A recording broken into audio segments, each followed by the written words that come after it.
welcome to Civility Matters, the show that highlights, well, why civility matters. It also seeks to answer the important question, why you gotta be so rude? More importantly, what can you do about it? So I'm your host, John O'Brien, author of the book, Rudeness Rehab, Reclaiming Civility in the Workplace and Your Home Space.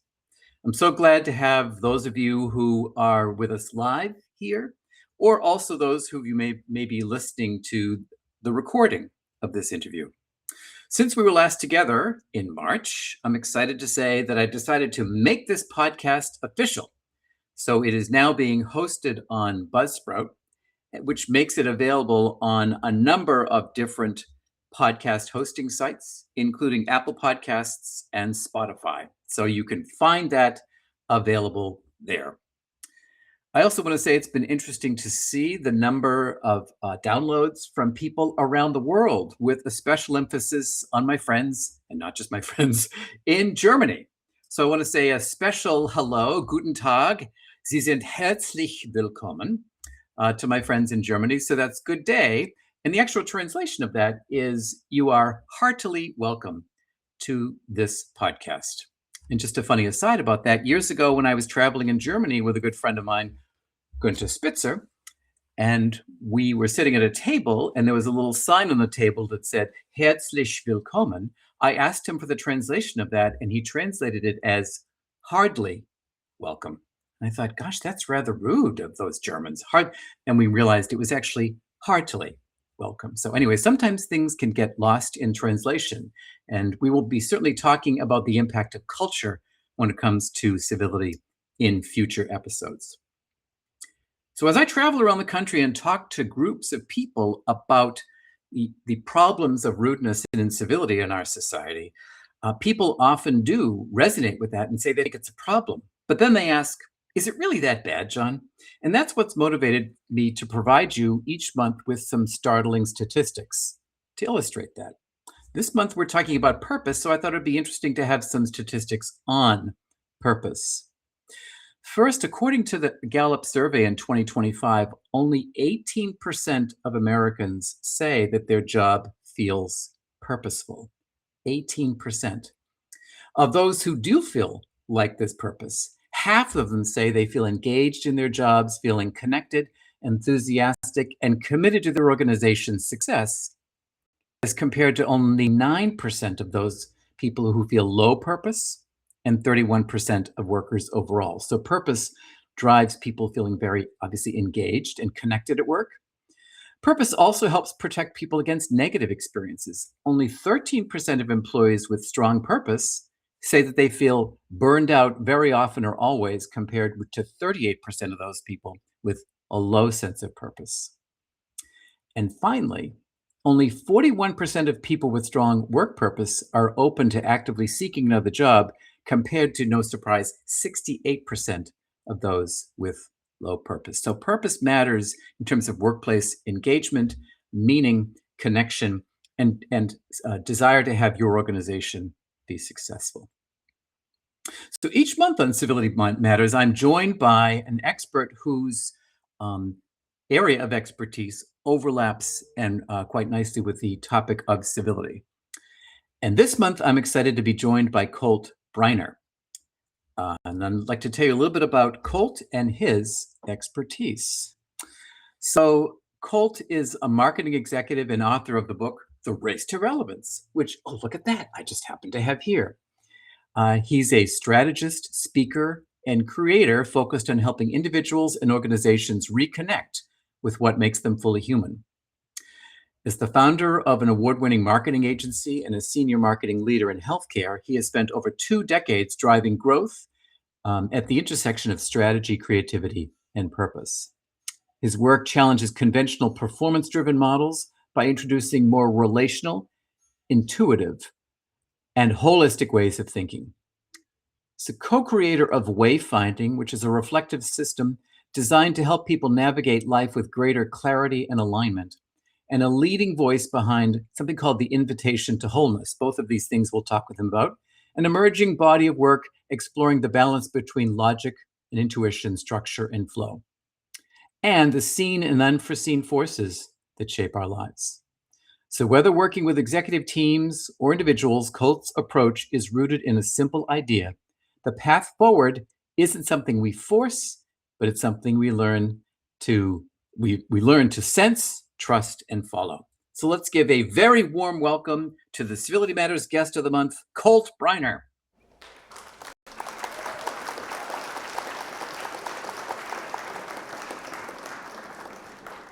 Welcome, Colt. Right on. Thank you, John. I really appreciate you having me on. Yes, glad to have you here. So, just before we get into the business stuff, I thought I'd like to have guests start by sharing one fun fact about yourself. So, would you share one fun fact about yourself with our audience?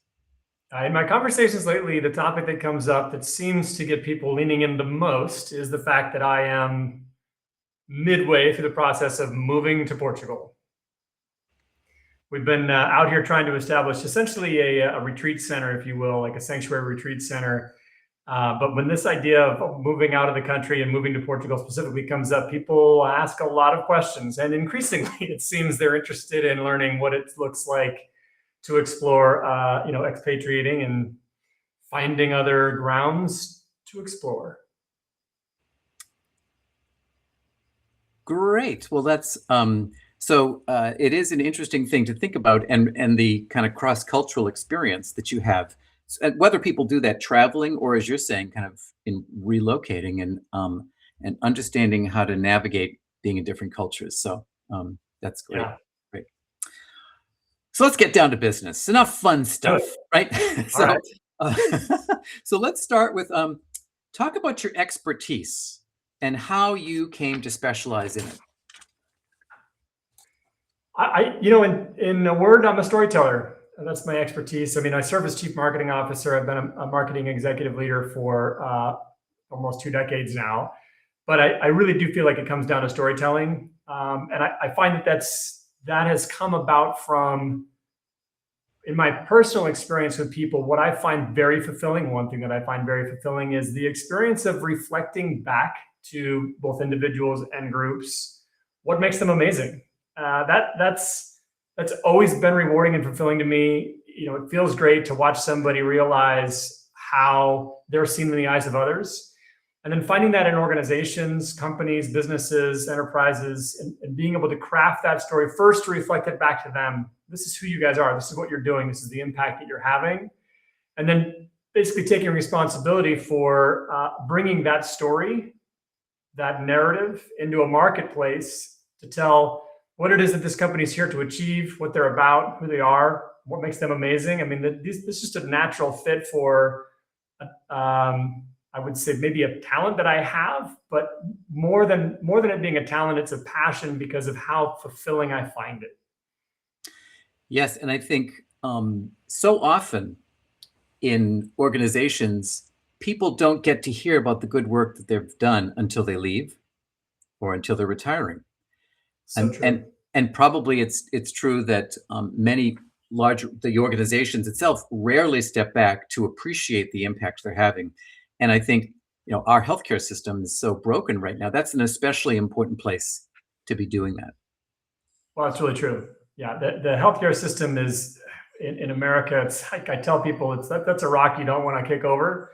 It's not attractive under there. It's a challenging space. There's so much machinations between the payer organizations, the provider organizations, the government entities. So much interplay between patients, insurers, et cetera. It's ugly in there. And a lot of organizations that are involved are in some ways very detached from the result of their work. They're very detached from the impact that they have. Vendors are supporting organizations that are hundreds or thousands of miles away. They don't have visibility to those health systems or those insurers, much less the patients and members that they serve. So there's a lot of disconnect in the industry between the work that people do and the impact that they're having. Yeah. Yes. And therefore that's hard to connect with purpose if you have such a Very great much. So we'll certainly talk about that. What's one experience you've had that most changed the way you think about your work or about people at work? Yeah. I've had the opportunity to see how powerful purpose can be in an organization. That started in a company that I was working with about 15 years ago. And not 15 years ago, it was about 10 years ago, sorry. And what we found was when we started to connect the dots between the work that the people were doing and the impact that they were having, things really started to take off. I grow from kind of a startup stage to a unicorn company, meaning a privately held company worth over $1 billion. And it'd be hard to overstate the importance of purpose in making that happen. So the first thing was to go and I had the opportunity to sit down and directly interview some of the leaders of the client organizations that this company was partnered with and get it from them, like straight from them.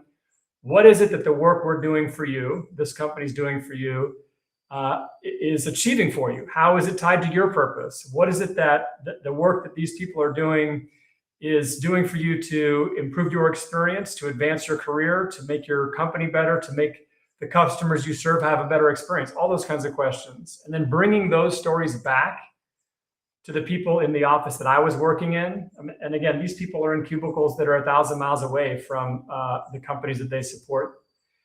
And they didn't have a sense of how the dots connected between what they did in their cubicles and how patient lives were being impacted. And once we started really connecting those dots and really telling those stories, putting purpose at the center of the organization, everything lined up beautifully. The commitment that people brought to their work, the way that they leaned into growing in their own roles, the capacity that the company had to attract and retain talent, to attract and retain clients, everything just really started to go up and to the right. And of course, it wasn't just purpose that made that happen. They had phenomenal teams, great technology, et cetera. But it would be impossible to have done it without putting purpose at the center of that organization. So interesting to think about how, to a larger extent than other employers, you can't just assume your employees understand the meaning and purpose behind their work, but to actually try to connect what people are doing to what difference it's making in people's lives. Absolutely. Yes, Yeah. totally. So tell us about your most recent book, which look at that. I happen to have here, The Race to Relevance. And also, I hope you don't mind, but I love your story about your mom and how she instilled purpose in you. If you wouldn't mind sharing that with the audience. No, I appreciate you asking about that. So I'll just touch briefly. The Race to Relevance is kind of my field guide. I refer to it as my Indiana Jones's journal for reaching the treasure of a purpose-driven company. Mm-hmm. It's kind of part journal and part how-to. Mm-hmm. I really wanted to make sure that people who read it would be equipped to understand, how do I actually put purpose at the center of my company? So that's really what that book is about. Mm-hmm. As far as like the deep roots of where that story came from, when I was growing up, every day that I left the house, my mom would call out, kind of regardless of whether I was walking out the door with my friends or what have you. And she would always say, "Do great things," on my way out the door. And, I really at that time didn't understand what she was instructing me to do. At that time, as a teenager, hearing, the mom say the thing that she says every time, and the reaction's like, "Mom, come on, oh my God, my friends are here." But eventually, actually, probably not until my 40s, that I really realized what she was instilling me to do, is to be part of something that is great, which is something that you have to find for yourself, right? Great is a subjective kind of a term. Great is something that you make your own determinations about what that will be. But what she wanted me to do was to find something that I felt was great that I could be a part of. And that reminder, that everyday reminder, has stuck with me. And I'll tell you, this happened 3 months ago. Mm-hmm. On the inside of the front door, she had a handwritten sign that said the same thing. It was just a regular 8.5 by 11 sheet of paper that she wrote with a pen, "Do great things." She just found that piece of paper. Oh. Wow. Yeah. Well, yeah. I picture that. That was a touching moment. Yeah. I love that. I love that story. And I love the fact that your book is dedicated to your mom. And that's something that we share, because, as you know, my book was also dedicated to my mom, who helped me with the sense of civility. So, okay. Thanks, Mom. Yes, thanks, Mom. We're thanking our moms. So how does civility connect with purpose? Wow. I think it starts with a deep respect for the humanity in others, which is, for me, the concept of civility has to be rooted in a deep respect for the humanity in others. And the idea that if you're going to come to work, if you're going to exchange your life energy in the context of a business, to do so with that organization respecting and recognizing your humanity by communicating that you're here to do more than get a paycheck, by communicating that you're here to do more than the function of your job. You're here to be a part of an impact that we're trying to have in the world. And I think that, there's a lot of organizations that operate on the philosophy of you're lucky to have a job. And I get it. That's how some businesses operate. But I think my argument would be, I don't see that being a way to respect the humanity in others. And if you, as an organization, choose to do so, choose to respect the humanity in others, helping them understand how their role, the work that they do, connects with a purpose that is meaningful to them, is a great way to demonstrate that you recognize and respect the humanity in them. And I think that's also a strong pathway to civility.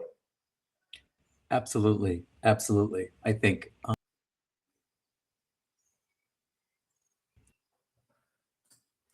mostly, I would say, if you have an organization where that mentality is, oh, you're lucky to have this job, the energy that comes out in that space is it can become more problematic in many ways. Employees can not collaborate in meaningful ways. The way that they go home and think about the work that they did is very different. When people ask what they do, they maybe provide the title of their job instead of the impact that they're having. All those things shift when you're in you're lucky to have this job environment. Absolutely. It becomes more personal. Absolutely. Yes. So you sort of responded to this question when you were talking about the work with a specific employer. But my question, just to highlight, is how employers can connect employee purpose to organizational purpose. Wow. Well, first of all, finding employee purpose is like self-purpose. Finding self-purpose is an interesting exercise. We're going to talk about a couple approaches to figuring that out a little later on. The first thing is that you're not trying to make the person's purpose, the employee's purpose, align. That's not what you're trying to do. You're trying to identify people who have a purpose that is aligned and bring them on, develop them as well as you can, and give them an environment that they want to stay in. You need to also, if you're being totally genuine about purpose and you're recognizing their humanity, when you find people who, through whatever introspection or self-exercises they've done, have determined, this company may not be my purpose, then it needs to be your job to help them find something else. I mean, quite honestly, I think that's where it really comes down to being genuine and authentic as an employer, that you're there respecting their humanity, to allow that they can come to you and say, I'm not feeling this. Maybe it's in that role. And if it's in the role, then let's work on finding a role that is better aligned with their sense of purpose. But if it's about the company and what the company's doing, then I think the right move is let's see if we can find a way to get you connected with work that would be more fulfilling. Yes. In other words, having employees' best interest as most prominent, and whether that's working for you as an employer or whether that's just recognizing that they need to be in a different role or at a different organization, right? 100% yes. Yeah, and I think it's about supervisors also being invested in employee professional development, and that ideally you want people to kind of outgrow you to be able to move on to a different role in an organization, is the way I think about it. And I know you've heard this before, I do love the axiom where the question comes, what if we invest all this money in training them and then they leave? It's like, well, what if we don't and they stay? Yeah. Right. Absolutely. Yeah.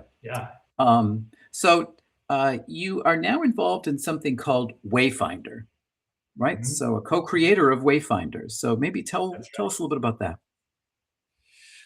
Wayfinding was inspired by another sort of introspection tool that I encountered many years ago called Grok. Mm-hmm. Grok I'm going to take this a little bit out of sequence because I know you wanted to talk about becoming a sommelier of your inner state. Grok Yes. has been the tool that helped me do that, but it's basically just a system of 2 decks of cards. One of the decks is a set, just each card has a single feeling on it. One feeling on a card, this is the feeling of tense. Okay, that's an example. And the other deck is just a deck of needs. Friendship is a need. And there's lots of exercises you can undertake with this deck for, sort of self-reflection, to understand your inner state, etc. And I have found this to be a very powerful tool for my own growth.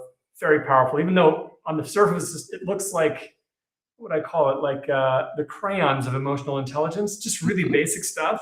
But the reality is, I'll say just for myself, my education did not include much depth for emotional education. So just encountering even the crayons of emotional intelligence is very powerful for me.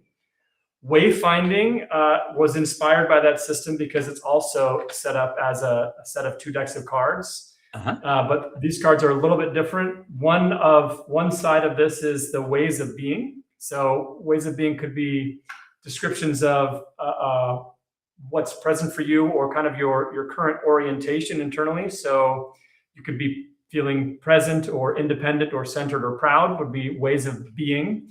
And each one of them has a correlate. So if you flip it over, you get essentially the shadow side of each of those states. So honest has a shadow of evasive, rested has a shadow of depleted, etc.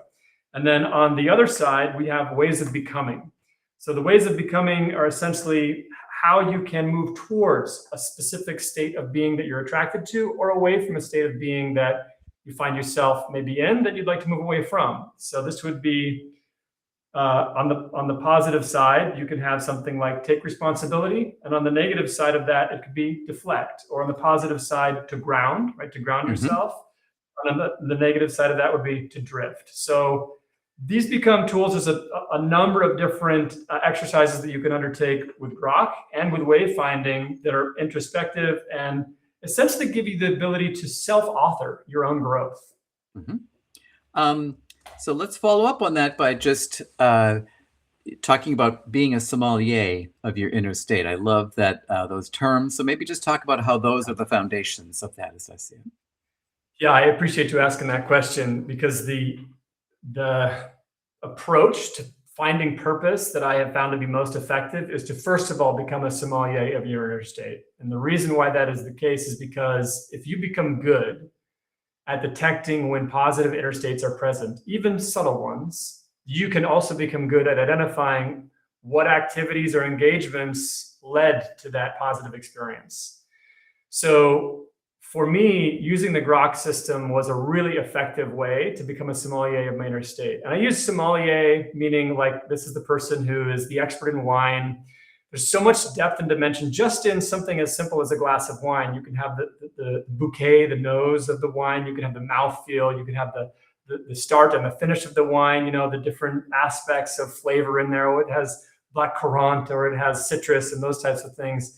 If you think about how delicately sensitive a sommelier has become to the nuances of wine, my guidance is to become that delicately sensitive to your own inner states. We don't tend to undertake that exercise in our lives. I think it's a pathway to civility. I think it's a pathway to purpose. And I think it's a pathway to growth. And I would add on to that, certainly an emotional balance too, right? Is the more aware you are, the more control you have over your emotional function, right? Yeah, absolutely agree with you there. Step 1 is awareness. Right. So looking ahead, what challenges do you see organizations facing in the next 5 years? And how can employers solve them? In some ways, I think it's hard to get to the answer to that question without touching on AI. What I see is a lot of functions being automated. I've had visibility to functions being automated in my own departments and in the companies that I work with and around. And I think people are feeling concerned. I think there's a lot of concern that's arising about what the next 5 years will look like. And as these roles do get automated, and they will continue to be, what I want to encourage people to do is to lean into humanity. Because I don't foresee, at least for the foreseeable future, that AI is going to automate our humanity. And if you can start to look within yourself at what you're attracted to in the dimensions of interacting with people, in the dimensions of helping to coach or grow other folks, right? Or to have yourself grown or mentored is another aspect. But let's find what is possible in a dimension of our humanity as we look to the next 5 years, 10 years, because we have been phenomenal dreamers of what is possible in the dimension of technology, what's possible in the dimensions of business and capitalism, what's possible in so many dimensions. And I would argue that the dimension of our humanity has been perhaps neglected. I think you addressed that well in your book. That's sort of become a concerning pattern, and you've offered a lot of guidance for how to interrupt that pattern and maybe set a better course. I share your observation in that. And I think that if we can start to become fantastical dreamers in the dimension of our humanity, rather than looking at the landscape of available jobs and being concerned that there are jobs going away, what I have found as I start to imagine that dimension is, oh my gosh, the possibility of roles that we can play for each other, jobs we can serve for each other, purposes that we can undertake for ourselves expands enormously just as soon as you dip a toe in that direction. So if you allow yourself to get around the fear that comes up when you first hear about AI, right? Yes. Well, so it's hard to believe our time is winding down. But I wonder if you have some final piece of advice you would have for people who are viewing live or listening to this podcast. Yeah, it's kind of a summary of what we've touched on. So becoming a sommelier of your inner state is step one, right? Be sensitive to what's present in your being. Take time to be present with what's there, and then take time to ask why it's there. Consider the needs that you have that have led to that feeling arising, and then let those be the signposts that point you to your purpose. Once you have started to develop a sense of that purpose based on those signposts, then you can start to evaluate, am I in a role that's aligned in that way? Or would there be other things that I could explore that would create better alignment for me in that way? It sounds like a very empowering approach where sort of for people to grow their awareness and then be able to think about like, okay, yes, how can I contribute, but how can also whatever I'm doing, my work contribute to me, and how can I get those aligned better rather than feeling kind of helpless about what's happening in the work. So, Yeah. and I love the birds in the background where you are. So how can our viewers connect with you after this podcast? Oh, I like to take the Ezra Klein approach on that one. So it's, as always, my email, coltbriner@gmail.com. Wow. Okay. We will expect that you will get tons of, all right. I welcome it. Fan mail after this. And I know there's a whole lot we didn't get to talk about, and I hope that you might consider coming back down the road. I would be delighted to come back with you, John. Yes. Great, because I think our large studio audience out there really is interested in having you return. So it's the biggest audience ever, perhaps. So there they are.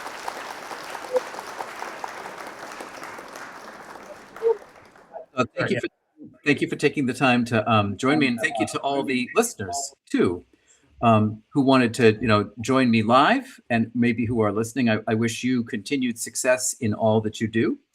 And so in closing, as always, I'd like all of us to recall, how many psychologists does it take to change a light bulb?